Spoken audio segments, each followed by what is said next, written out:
Alors hier, nous sommes entrés, les adultes d'un côté, les enfants de l'autre, dans le cœur de la session. Hier, nous avons commencé à nous mettre en marche vers Jésus et nous avons dit ou redit que le but de notre vie chrétienne et ce que nous allons essayer de vivre dans cette session, c'est de vivre ou d'approfondir notre amitié avec Jésus. Cette amitié avec Jésus, nous le savons, on ne peut pas la séparer de l'amitié entre nous. C'est parce que nous vivons l'amitié avec Jésus que nous pouvons approfondir nos amitiés humaines, et c'est parce que nous expérimentons de l'amour ou de l'amitié dans nos relations humaines que nous sommes conduits à approfondir notre amitié avec Jésus. Cette amitié avec Dieu et entre nous est comme une maison que nous construisons. Et cette maison a un ciment qui la fait tenir et la fait grandir. C'est de ce ciment que nous allons parler aujourd'hui. Ce ciment s'appelle la bienveillance. Pour parler de la bienveillance, et surtout pour nous aider à être des garçons et des filles, des hommes et des femmes animés par la bienveillance, nous allons parcourir ce matin un chemin en 4 étapes. Chacune de ces étapes se ressemblera. Il y aura d'abord une scène ou un passage de film qui nous aidera à réfléchir. Ensuite, nous essayerons de retenir un objet qui peut nous aider à parler de la bienveillance. Nous retiendrons un point et nous prendrons 15 secondes pour réfléchir à une petite action. Alors, la première scène que nous allons voir est tirée du film sur Don Bosco. Don Bosco, c'est un jeune prêtre à Turin, au milieu du XIXe siècle. Alors Turin, à cette époque, c'est une grande ville industrielle dans laquelle beaucoup d'enfants travaillent dans des conditions misérables. Beaucoup d'enfants sont livrés à eux-mêmes et terminent aussi parfois dans des prisons. Au départ, Don Bosco n'est pas très intéressé par ses enfants. Comme tout le monde, il les considère un peu comme des monstres. Mais un jour, Don Bosco est très ému par l'un de ses enfants et il décide vraiment de s'intéresser à eux. Il commence à organiser des activités pour eux, des jeux, des moments pour apprendre à lire. Et il est très préoccupé de voir beaucoup de jeunes enfants en prison. Il voudrait leur redonner espoir et alors il propose au préfet de la ville de Turin une initiative très particulière. Il voudrait emmener ces enfants qui sont en prison pendant une journée en promenade. Alors le préfet, lui, il y voit surtout l'occasion de mettre fin à l'activité de Don Bosco qui le gêne de plus en plus. En effet, le préfet est persuadé que Don Bosco ne réussira pas et que ça lui donnera une bonne excuse pour l'empêcher d'agir. J'ai réfléchi à votre requête. Et sachant que vous accueillez dans l'internat des orphelins en marge de la société, j'ai décidé de vous accorder la permission que vous désiriez.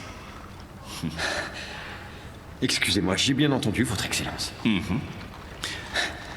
Mais il y a une condition. Oui, je me disais bien. J'ai toute confiance en vous, révérend. Mais si un seul prisonnier devait s'échapper lors de cette journée, c'est vous qui iriez en prison. Vous allez sans doute changer d'idée? Non. Non, Votre Excellence. Je vous donne ma parole. N'ayez pas peur. Tout ira bien. Personne ne va s'échapper. J'aimerais avoir votre confiance. Vous l'aurez. Vous l'aurez. Merci encore, Votre Excellence. Je vous en prie. Ce prêtre va comprendre à ses dépens qu'il faut se méfier des voyous. Allez, on y va. Les voyous dehors et nous dedans, c'est ça? C'est le monde à l'envers. C'est une honte d'envoyer tous ces lascars en promenade. À quoi ça rime? Hein? Je vous jure. C'est un scandale, mon père. Jésus est revenu sur terre pour redonner la liberté aux prisonniers. Bonne journée. Dans ce passage, nous voyons qu'il y a 2 types de manières de regarder ces jeunes. Le préfet, le gardien ou les passants voient ces enfants d'une manière très négative. Ils disent simplement que ce sont des voyous.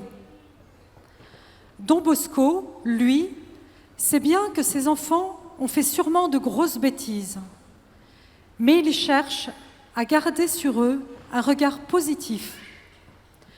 Il prend même le risque de leur faire confiance. Alors nous avons dit qu'à chaque fois, il y aurait un objet que nous allons pouvoir retenir.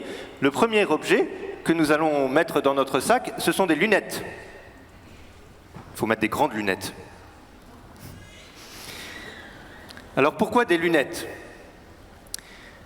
Le mot bienveillance, nous le savons, il vient du mot bien et du mot vouloir. Avoir de la bienveillance, ça veut dire vouloir le bien de l'autre. Avoir en vue non pas son mal, mais son bien. Regarder d'une belle manière. Et nous nous rendons compte qu'il y a toujours un peu deux manières de voir les choses. On dit souvent, lorsqu'on voit un verre d'eau rempli jusqu'à la moitié, qu'on pourrait voir le verre à moitié vide ou le verre à moitié plein. Le verre à moitié vide, c'est le regard un petit peu négatif. Le verre à moitié plein, c'est le regard plus positif, celui qui voit ce qu'il y a de bien. Alors, pour le verre d'eau, ce n'est pas très très grave, sauf quand il fait chaud comme aujourd'hui. Mais dans les relations humaines, ça change tout. Notre manière de voir change tout. Nous, adultes, nous le savons bien. Par exemple, au travail, une personne qui critique les autres, les événements, les situations, ça peut devenir assez vite insupportable. Ça ne donne pas du tout envie de travailler et on perd parfois à les écouter, à les entendre, l'enthousiasme, la motivation. Au contraire, lorsque l'on entend des personnes autour de nous qui ont des paroles valorisantes, une personne qui apprécie le travail accompli, eh bien, on peut le recevoir comme une aide précieuse, quelque chose qui nous tire vers le haut. C'est également vrai dans une famille. Dans une famille, il peut tout à fait y avoir une personne, un parent, un enfant, peu importe, mais qui regarde un peu toujours ce qui ne va pas, ou bien qui se plaint très souvent, qui râle ou qui gronde en permanence.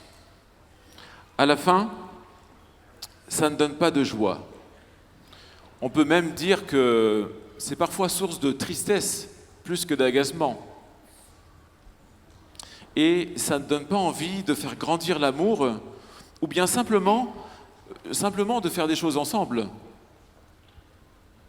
Au contraire, dans une famille, un parent ou un enfant qui sait dire des choses positives, qui sait remercier, qui sait dire que le papa ou la maman, le fils, la fille, peu importe, mais que quelqu'un a fait quelque chose de bien.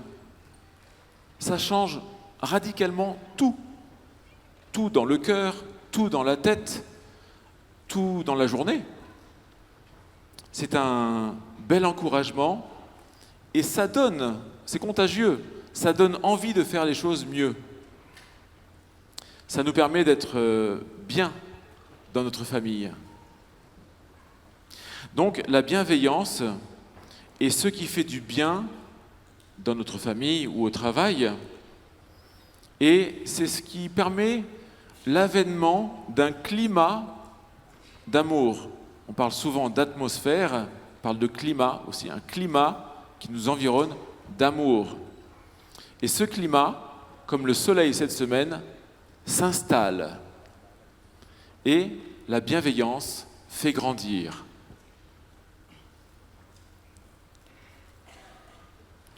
Alors n'allez pas croire que c'est parce que nous participons à cet enseignement sur la bienveillance que nous sommes la famille parfaite. Alors pas du tout, on vous rassure.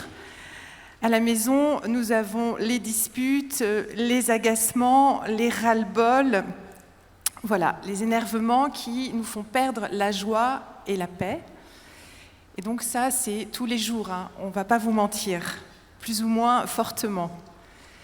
Et pour garder justement ce climat d'amour, eh bien en famille, nous avons mis quelques astuces en place et on vous les partage.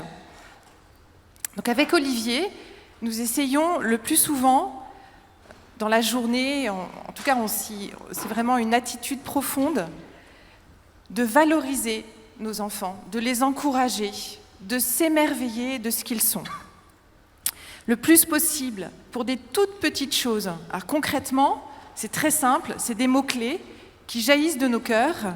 Ah, bravo mon grand, c'est super, on est vraiment heureux pour toi de cette bonne note, tu avais bien travaillé ton devoir. Et là, notre enfant repart heureux de cette parole. Ah, je suis fière de toi parce que le poulailler est vraiment propre. Voilà. Et donc là encore, c'est une parole qui vient le construire et qui vient lui apporter de la joie. Cette robe est magnifique, elle te va très bien avec tes boucles d'oreilles.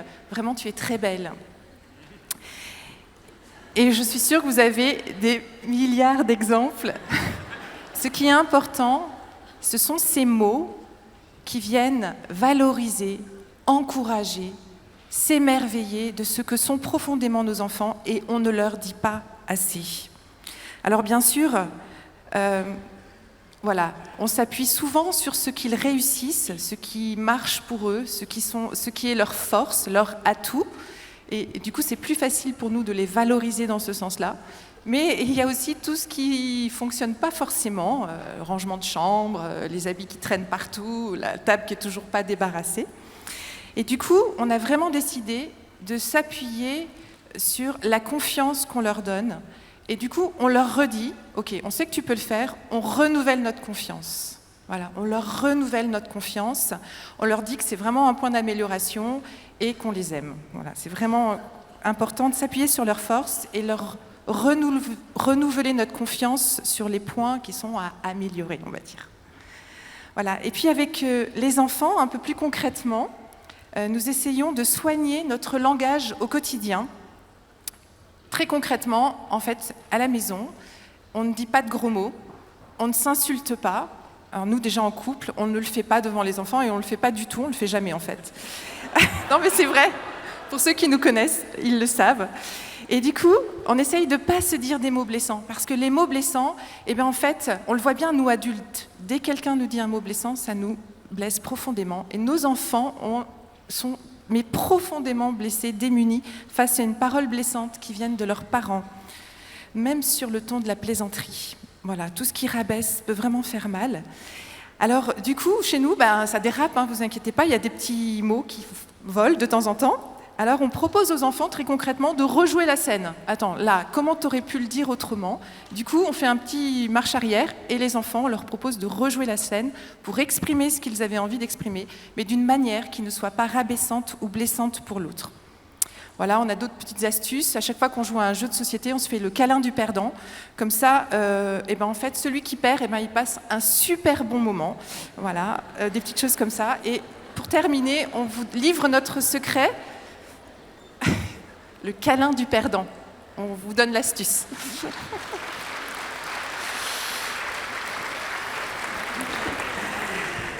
Voilà, et depuis que les enfants sont tout petits, on a une devise familiale, et je vais laisser les enfants la dire, on la dit tout le temps.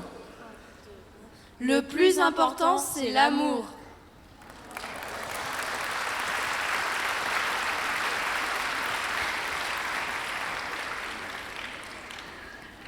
Alors, au début de la communauté de l'Emmanuel, notre fondateur, Pierre Goursat, disait avec un peu d'humour et beaucoup de sérieux que dans la communauté de l'Emmanuel, il y avait une seule règle absolue, ne pas critiquer, et même en plaisantant. Peut-être qu'il l'a dit parce que nous avions des difficultés à l'appliquer. Et c'est vrai que c'est une règle difficile. Mais c'est une règle qui est nécessaire pour la vie de n'importe quel groupe et qui fait un bien fou. Ceci est vrai aussi pour notre regard sur le monde. Est-ce que notre regard sur le monde est positif ou est-ce qu'il voit tout de suite ce qu'il y a de moins beau ? Dans le contexte dans lequel nous sommes, nous avons souvent tendance à donner plus d'importance à ce qui est négatif ou mauvais.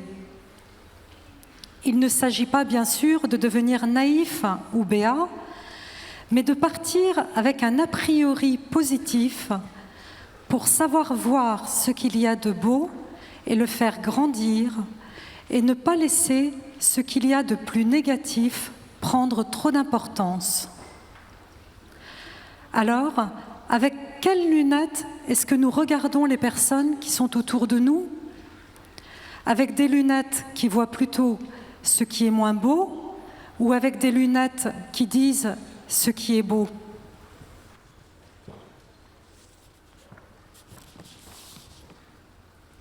Un point à retenir. La bienveillance est une attitude positive qui fait grandir.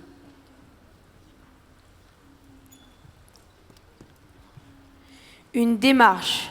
Je choisis une petite parole positive que je pourrais dire à quelqu'un proche de moi aujourd'hui. Voilà, nous avons vu la bienveillance entre nous, dans nos relations habituelles. Et bien maintenant, nous allons regarder comment est-ce que Jésus a pu vivre lui-même la bienveillance. Alors, nous allons voir que Jésus, un jour, est invité à déjeuner chez Simon. Simon, c'est un pharisien. Mais pendant le repas, à un moment donné, il se passe quelque chose de très bizarre.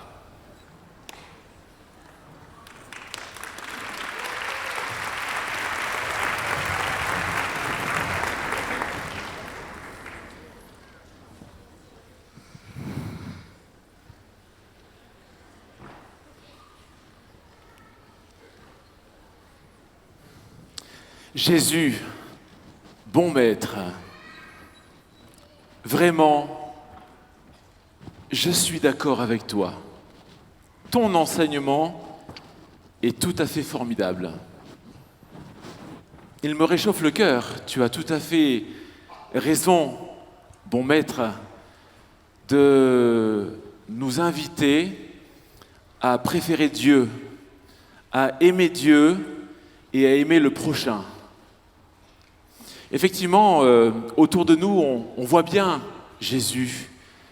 Toutes ces personnes qui connaissent particulièrement bien la parole, qui connaissent les commandements, la loi, et beaucoup même jeûnent. Ils font beaucoup de choses. Ils prient de façon publique. On voit bien leurs efforts, mais au fond, on dirait qu'ils soignent la façade. Est-ce qu'ils aiment vraiment? Je n'en suis pas sûr. Or, toi et moi, Jésus, nous le savons bien, l'important, l'essentiel, nous l'avons compris, c'est d'aimer l'autre, d'aimer Dieu d'abord. Et ce que tu as dit à la synagogue tout à l'heure, Jésus, c'était formidable. Je ne l'aurais pas dit mieux moi-même. Jésus, mais se rend-il compte? Mais est-ce vraiment un prophète? C'est-il au fond ce Jésus qui est cette femme de mauvaise vie, cette pécheresse?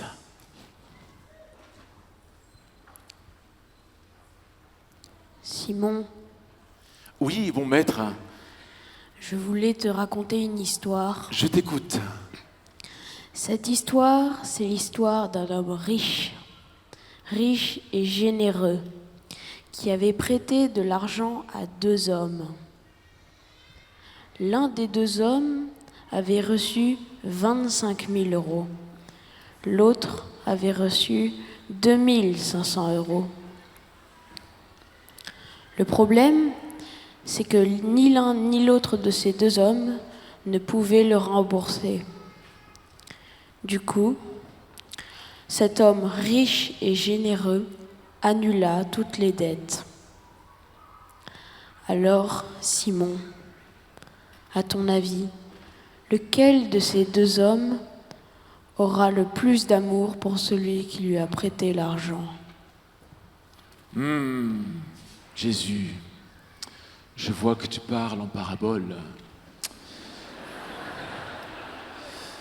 Eh bien, laisse-moi te répondre ce que mon cœur me dicte. Il me semble que celui des deux hommes qui manifestera le plus d'amour pour cet homme riche et généreux sera celui qui a reçu davantage, 25 000 euros.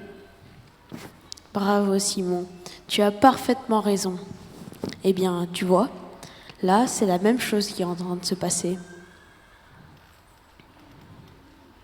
Tu es un brave homme, Simon. Tu m'as bien accueilli chez toi. Mais tu vois, quand on reçoit des invités, on leur met de l'eau sur les pieds. Toi, tu ne l'as pas fait. Cette femme, elle m'en a versé sur les pieds, avec ses propres larmes, et les a essuyés avec ses propres cheveux. Aussi, tu vois, quand on reçoit des invités, on les embrasse.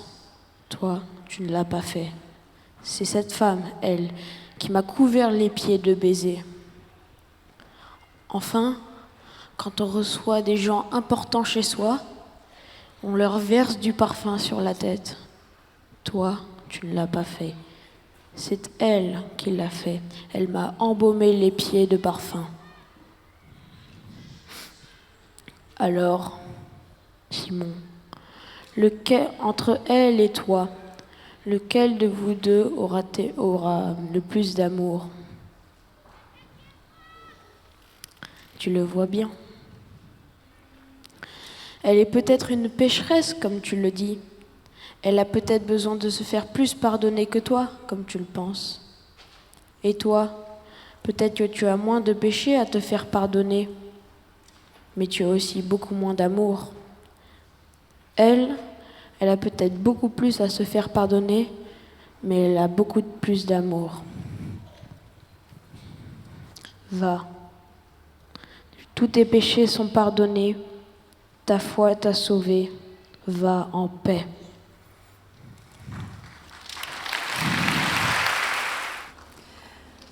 Ce passage de l'Évangile, de la vie de Jésus, nous le connaissons peut-être déjà bien.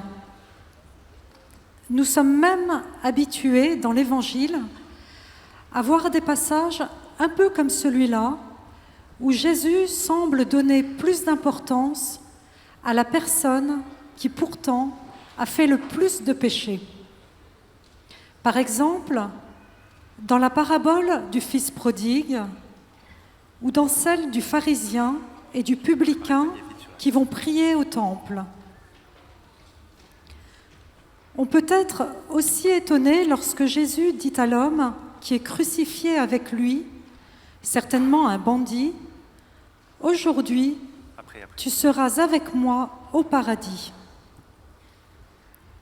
Pourtant, de l'autre côté, les pharisiens étaient des hommes de grande qualité. Dans l'Évangile, on a l'impression qu'ils ont toujours le mauvais rôle. Mais en réalité, les pharisiens, comme Simon, sont vraiment des hommes qui cherchent à faire bien, à connaître la parole de Dieu et à la mettre en œuvre dans toute leur vie. Le problème des pharisiens n'est pas dans ce qu'ils font. Simon fait de bonnes choses, il est d'accord avec Jésus. Mais ce qu'il n'accepte pas, c'est que Jésus s'intéresse à cette femme qui est pécheresse. Pire, Jésus s'intéresse plus à cette femme qu'à lui, Simon, qu'il a invité. Et en plus, à la fin, c'est lui, Simon, le bon pharisien, qui se fait gronder, alors que elle, cette sale pécheresse, elle est pardonnée par Jésus. Je serais à la place de Simon, je serais dégoûtée. Moi qui ai fait des efforts, moi qui essaye d'avoir une vie droite depuis longtemps, moi qui évite de faire de gros péchés, qui partage mes biens, qui prie et qui jeûne. Jésus est en train de me snober pour s'intéresser à cette Ce n'est pas ce qui est le plus important pour Jésus. Le plus important pour Jésus, c'est le poids d'amour que vous mettez dans vos paroles, vos actions, vos pensées. Alors ça nous conduit à nous équiper d'un deuxième objet. Cet objet, ce sont des pièces de monnaie. Mais attention, c'est une monnaie toute particulière. Cette monnaie, c'est la monnaie de l'amour. Vous voyez, dans notre monde ordinaire, visible, chaque chose a de la valeur. Vous voyez, si vous voulez acheter une glace à la buvette, c'est 1 euro. Eh bien, nous pourrions dire que chacune de nos pensées, chacune de nos paroles, chacune de nos actions, elle a aussi une valeur, un prix d'amour qui est invisible. Et nous pouvons nous poser la question, quel poids d'amour je mets dans mes pensées, dans mes paroles, dans mes actions? Par exemple, si je rends un service, est-ce que je le fais juste parce que c'est mon tour? Est-ce que c'est pour ne pas me faire gronder? Est-ce que c'est pour bien montrer à tout le monde que je suis quelqu'un de très gentil, très serviable, bref, quelqu'un de parfait? Est-ce que c'est pour que papa et ma maman soient contents de moi? Comme ça, j'aurai peut-être des récompenses? Ou est-ce que c'est juste par amour pour rendre service sans rien attendre? Si je rends visite à quelqu'un que je connais, est-ce par pure politesse? Est-ce pour qu'il ne me fasse pas de reproches? Est-ce que c'est parce que j'imagine les conséquences si je ne le fais pas? Est-ce parce que je sais qu'elle va me remercier et m'apprécier d'autant plus? Est-ce que c'est parce que je pourrais avoir un avantage au passage? Ou est-ce que c'est juste gratuitement pour lui faire plaisir? Alors à un autre moment, dans l'Évangile, Jésus nous dit « Ne vous amassez pas des trésors sur la terre, parce qu'ils finiront toujours par disparaître. Mais amassez-vous des trésors dans le ciel. » Qu'est-ce qu'un trésor dans le ciel? C'est l'amour invisible que nous aurons mis dans chacune de nos paroles, de nos pensées, de nos actions. Un point à retenir. Ce qui donne du poids à nos paroles, nos pensées et nos actions, c'est l'amour que nous y mettons. Une démarche.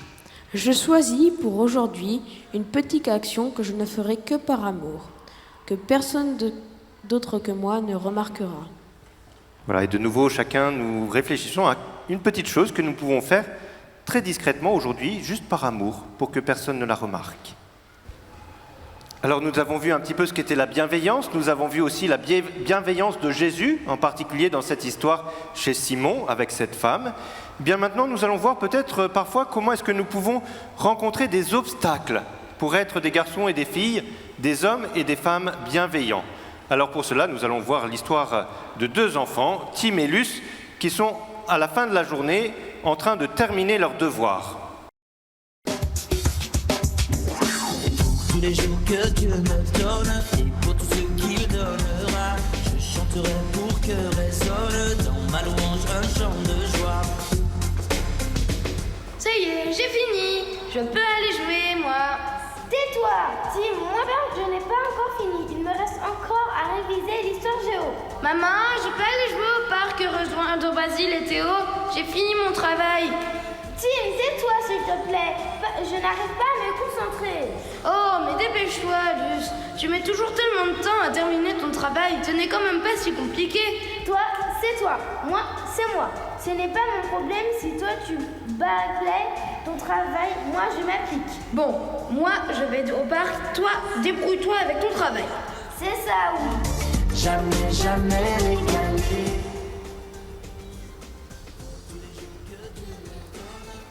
Tu as déjà terminé ton travail, Tim?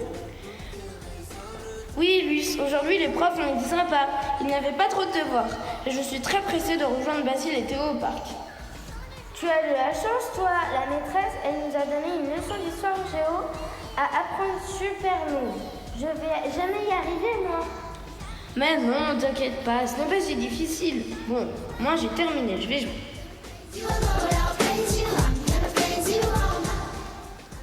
Tu arrives, Lucie? J'ai l'impression que la maîtresse vous a donné encore une sacrée leçon d'histoire à apprendre. C'est clair, j'en peux plus de l'histoire géo. Mais toi, aujourd'hui, ça avait l'air d'être cool. Tu as terminé tout ton travail en un quart d'heure. Oui, les profs sont sympas à la fin d'année. Je peux t'aider pour quelque chose? Non, t'inquiète, il faut juste que j'arrive à me concentrer et je vais y arriver. Super, bon courage. Rejoins-nous au parc dès que tu as fini. Basile et Théo seront super contents de te voir. Ok. Pour tous ceux qui donnera, je chanterai pour que résonne dans ma louange un chant de joie. Voilà, dans cette petite histoire de Tim et Luce, nous voyons des choses qui en fait nous arrivent assez souvent. C'est vrai pour les enfants sûrement, mais c'est vrai aussi, même si c'est d'une manière un petit peu différente pour nous, les adultes. On pourrait dire que dans cette histoire, on a quelques obstacles qui nous empêchent d'être bienveillants. Vous voyez, par exemple, il peut y avoir le désir de se mettre en avant, comme Timothée qui veut bien montrer à Lucie qu'il a été plus efficace pour terminer ses devoirs. Nous voyons aussi que parfois nous ne résistons pas à envoyer des petites piques à nos proches, comme par exemple lorsque Lucie fait remarquer à Timothée qu'il a un petit peu tendance à bâcler son travail. Vous voyez, d'une manière ou d'une autre, nous voyons que nous avons dans notre cœur des traces plus ou moins importantes d'orgueil ou de jalousie. L'orgueil et la jalousie qui nous empêchent de vouloir vraiment le bien de l'autre, qui nous conduisent à nous replier tristement sur nous-mêmes. Alors c'est pour ça que nous allons sortir un troisième objet. Tadam. Alors le troisième objet, c'est un désherbeur. C'est fait pour enlever les mauvaises herbes. Pourquoi un désherbeur? Parce que Jésus, c'est le jardinier de notre cœur.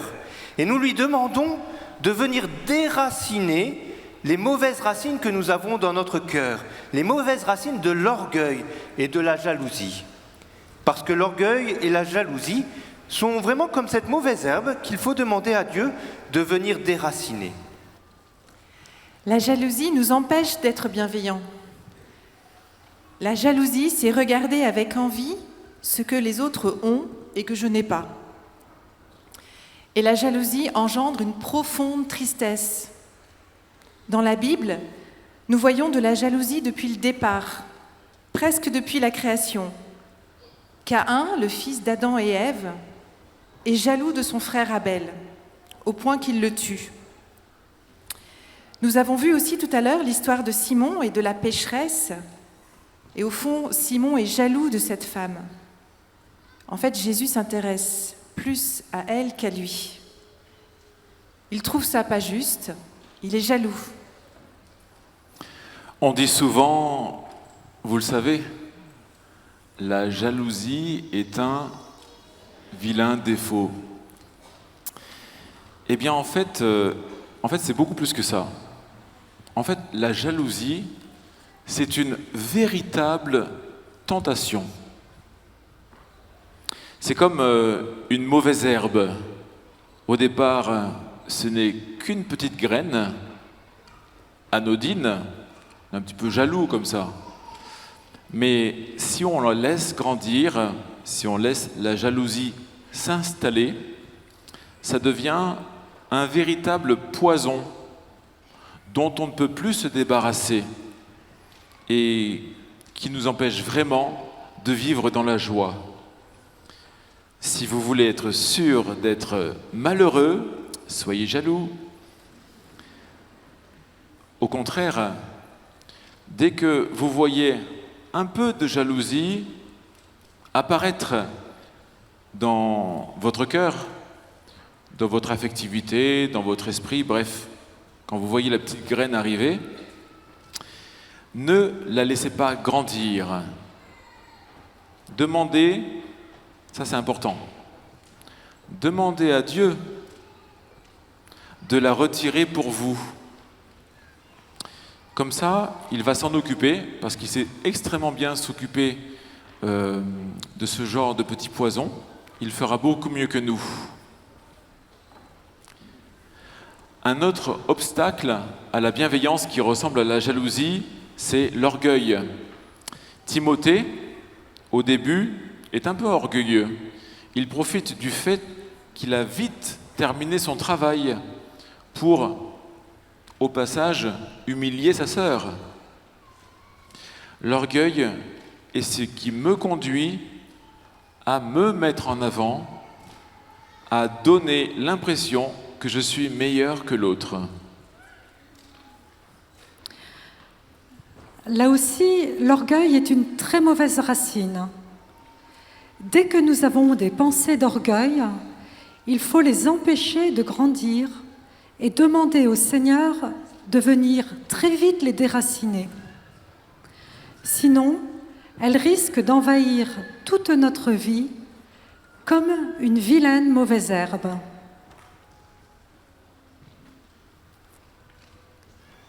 Un point à retenir. L'orgueil et la jalousie sont les obstacles de la bienveillance. Une démarche.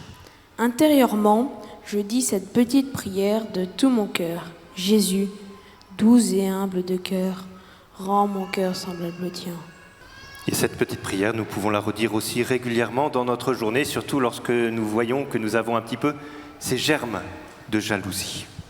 Voilà, et nous arrivons à notre 4e histoire, et nous allons reprendre un passage du film de Don Bosco que nous avons vu tout à l'heure. S'il vous plaît, asseyez-vous, mon révérend. Merci, Excellence.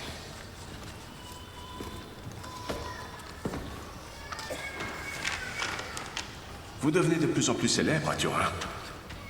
Votre engagement envers ces jeunes a éveillé une grande curiosité. Il y en a même qui chantent vos louanges. Mais la majorité des gens se demandent comment vous faites pour les contrôler. Je ne souhaite pas les contrôler. Je parle seulement à leur cœur. Au fond de chacun d'eux, il y a de la bonté. Il faut seulement la découvrir. Oui, dans ce passage, nous voyons ce qui fait le cœur de l'engagement de Don Bosco. La chose la plus importante qu'il ait comprise dans sa vie. Au fond de chacun d'eux, il y a de la bonté. Il faut seulement la découvrir et la nourrir. Au début, Don Bosco avait sûrement pensé que ces enfants qu'il croisait étaient tout simplement mauvais. Tout comme Simon, dans l'Évangile, avait juste vu la femme comme une pécheresse. Mais Don Bosco, comme Jésus, a réussi à dépasser cette difficulté et à comprendre que dans le cœur de chaque homme, y compris ceux qui sont apparemment les moins beaux, il y a de la bonté. Tout son travail à Don Bosco a été, comme il le dit, de découvrir cette bonté et de la faire grandir. Alors le dernier objet que nous allons sortir maintenant, celui qui nous aide à devenir bienveillants comme Jésus, c'est un stéthoscope. Vous savez, c'est l'instrument que le médecin utilise pour écouter notre cœur. Et il met ça dans ses oreilles et sur notre cœur, et ça lui permet d'entendre si notre cœur va bien. Eh bien, nous retenons cet objet parce que nous devons comprendre que nous aussi, nous devons regarder non pas les apparences, mais surtout le cœur de chaque personne. Le cœur de chaque personne dans lequel il y a de la bonté. Le regard bienveillant, c'est le regard qui sait justement regarder la beauté de chaque homme, de chaque femme, de chaque garçon, de chaque fille. C'est le regard qui sait voir au-delà de ce qui apparaît moins beau. C'est le regard qui sait détecter la beauté la plus profonde. Jésus, dans l'Évangile, nous dit que tout ce que nous faisons à l'un de ces petits qui sont ses frères, eh bien, c'est à lui que nous le faisons. Ce que je fais à Ludovic, mon fils, c'est à Jésus que je le fais, en langage traduit. En réalité, Jésus est bien présent dans le cœur de chaque homme et de chaque femme, jeune, vieux, croyant, non-croyant, pécheur ou non. Nous avons souvent du mal à voir Jésus présent dans les personnes qui nous entourent. Et pourtant, c'est bien la réalité, Jésus est présent en eux. Peut-être aussi, surtout pour les adultes, nous pouvons avoir des difficultés à voir notre propre bonté à nous. Certains d'entre nous peuvent avoir un regard très négatif sur eux-mêmes, par période ou en permanence. Eh bien, sachez que ce n'est pas juste. Nous devons aussi être bienveillants sur nous-mêmes. Jésus nous regarde avec une infinie bonté.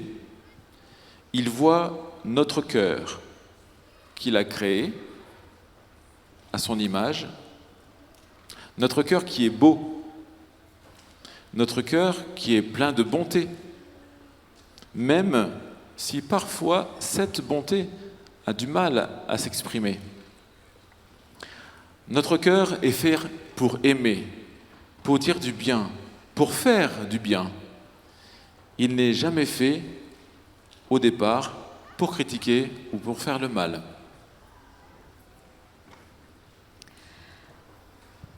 Nous avons souvent du mal à voir la beauté de notre voisin ou même d'un membre de notre famille parce que nous avons du mal à nous comprendre. On a du mal à comprendre pourquoi cet autre enfant dans la cour de récréation a ses réactions ou ses paroles. L'inverse est sûrement vrai d'ailleurs. D'autres enfants ont sûrement du mal à nous comprendre. Sûrement d'ailleurs, en particulier les enfants, nous avons déjà fait l'expérience d'une personne qu'au début, nous n'aimions pas du tout et qui, après l'avoir découvert, est devenue notre meilleure amie. Nous avons pu découvrir cette bonté dans son cœur. C'est pour ça qu'il faut prendre du temps pour comprendre, pour dire les choses et pour essayer de déchiffrer. Pourquoi est-ce que cet enfant parle comme ça ou agit comme ça ? Ce n'est pas parce qu'il est bête ou méchant, c'est qu'il y a quelque chose qu'on n'a pas compris. Notre réflexe souvent est de réagir négativement. On répond par une parole négative à une parole négative, par un geste de violence à un geste violent. Ça ne résout rien, évidemment. Enfin, il y a un très bon moyen pour arriver à voir ce qu'il y a de beau au fond des personnes. Alors, c'est une bonne habitude à prendre et ça s'appelle la louange. Nous la vivons justement particulièrement ici à Paray-le-Monial et il faudrait que ça devienne une habitude. Alors, qu'est-ce que la louange ? La louange, c'est reconnaître que tout vient de Dieu. Ce que je suis, ça vient de Dieu. Je n'ai pas à en tirer orgueil. C'est Dieu qui me l'a donné. C'est vrai aussi pour les autres. Ce qu'ils sont et ce qu'ils ont, ça vient de Dieu. Je n'ai pas à en être jaloux. Au contraire, je remercie Dieu pour ce qu'il m'a donné et je remercie Dieu pour ce qu'il a donné aux autres. La louange, c'est s'entraîner à s'habituer à voir ce qu'il y a de beau. Ce qu'il y a de beau dans la création, ce qu'il y a de beau dans le cœur des personnes qui m'entourent, ce qu'il y a de beau dans ma vie. Comme on le disait tout à l'heure, c'est s'entraîner à voir le verre à moitié plein. La louange, finalement, c'est adopter le regard de Jésus, regarder avec ses yeux. Et c'est beau.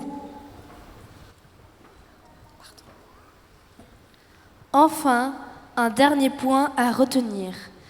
Nous retenons simplement la phrase de Don Bosco. Au fond de chacun d'eux, il y a de la bonté.